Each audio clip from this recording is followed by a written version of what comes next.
Welcome to the Art Circle Public Library. Today we're here with Penny Symington, and she's going to make fall flower fairies.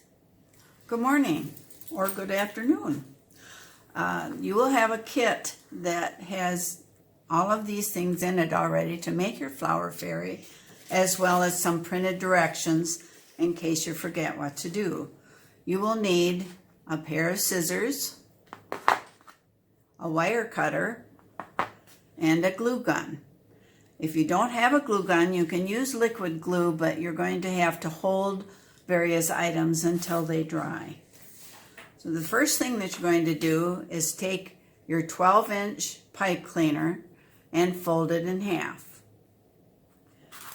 Then you're going to take your skein of embroidery floss, take the little pieces of paper off, and then you're going to open it up. You're not going to cut anything because you want it to stay together so that it looks like this. Take your folded piece of pipe cleaner and insert it into the top so that you have a piece that looks like this. Then you're going to take your wood face. Some of them in your kit already have a face on them. This one happens to be plain. And you're going to insert the pipe cleaner into the very top of the head. So now you have a piece that looks like this. Hanging on to the bead and the hair, take your pipe cleaner and twist it 2 or 3 times so that your doll will have a neck. It now looks like this.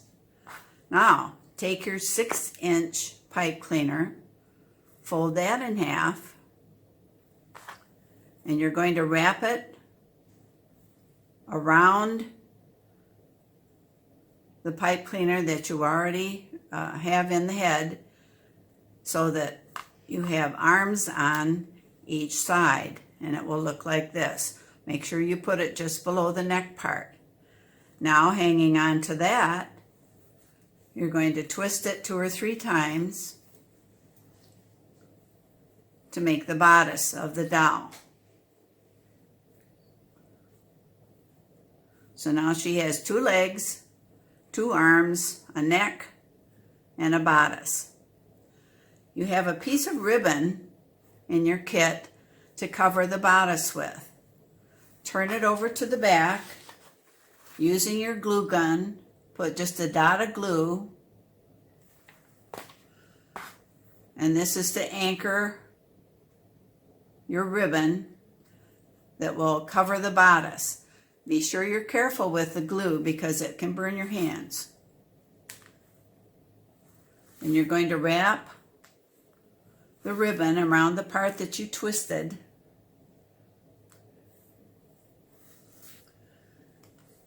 When you get up near the arms, cross the ribbon over so that it's across the shoulder. Wrap it around again. Bring it up over the other shoulder so you have kind of an X. And then continue to wrap your ribbon around the bodice. When you think you've got enough ribbon on there, turn it over to the back again. Put a dot of glue. This is just to anchor your ribbon. Hold it for just a minute. Use your scissors and cut off the ribbon that's left so that she has a little bodice that comes up over her shoulders. Next, you're going to take your flower, and it will have a little plastic piece kind of holding it together. And you've got to take your flower apart in order to make her a skirt. In the directions, I've told you you can either do this in one of 2 ways. You can do the largest piece on the top and the smallest piece on the bottom, or reverse it. I've seen them done both ways. So take this out and lay your pieces out. If there's an extra little plastic piece in there, you can just discard that because you won't need it. And this one happens to have 3, I guess you can call them petals. So the first thing that you're going to do is take that original plastic piece you took off and slide the legs down through the hole and push it up, tight up next to the bodice. You can put a dot of glue here, but I haven't found that that's really necessary.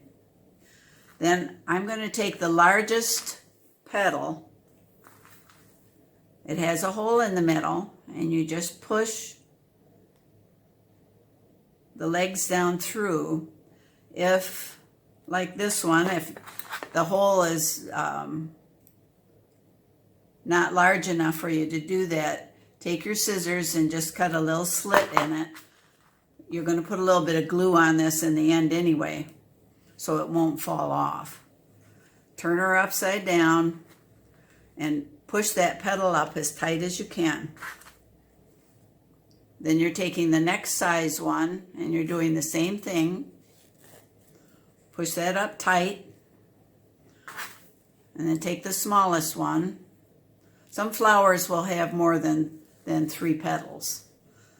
But I'm working from the largest down to the smallest. And then what I do is to put a dot of glue, let it dry, and that will hold the flower petals so that they don't slide down her legs. While that's drying, check and make sure that your legs are the same size. This one is not. So take your wire cutter and just cut them off so that they're the same length. Take the ends and just turn them up because they will poke you. And this way, if you fold them up a little bit, no one is going to get hurt. You want to do the same thing with the arms. Just fold the ends in. You can pretend those are her hands.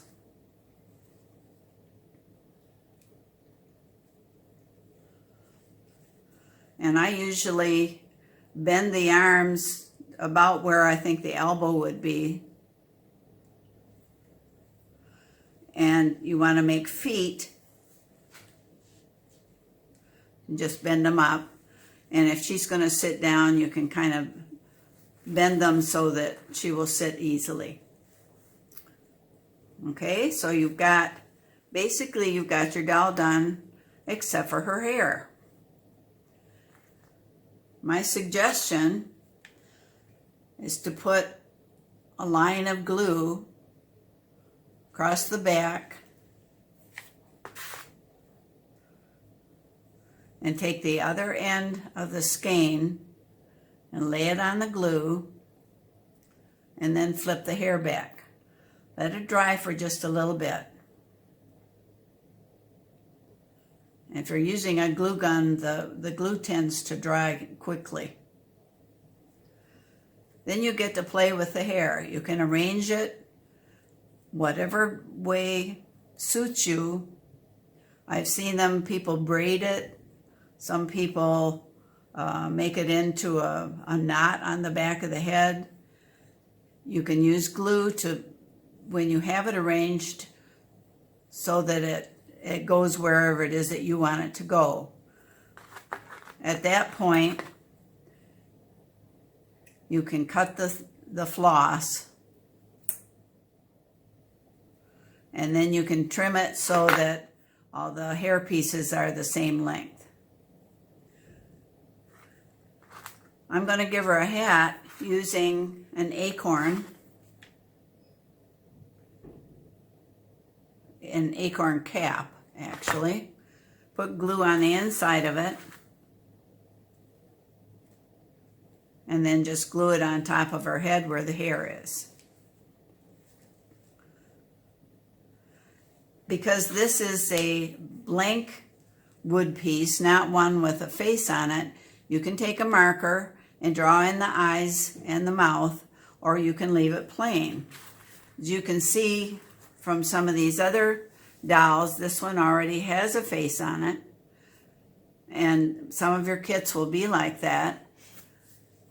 This one I made into a cat and drew the face on just with markers, and I took pipe cleaners, made the ears, and glued those on with a glue gun.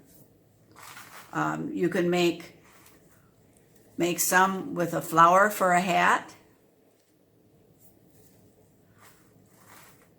And this one, I had some silk butterflies, and so I glued that on the back to make wings. And this one happens to have yarn hair. Or, if you'd like, you can just leave the face plain. A lot of the ones I've seen on Pinterest have a plain face. So I hope you have a lot of fun making your fall doll. I'd be anxious to see some of them if you bring them into the library.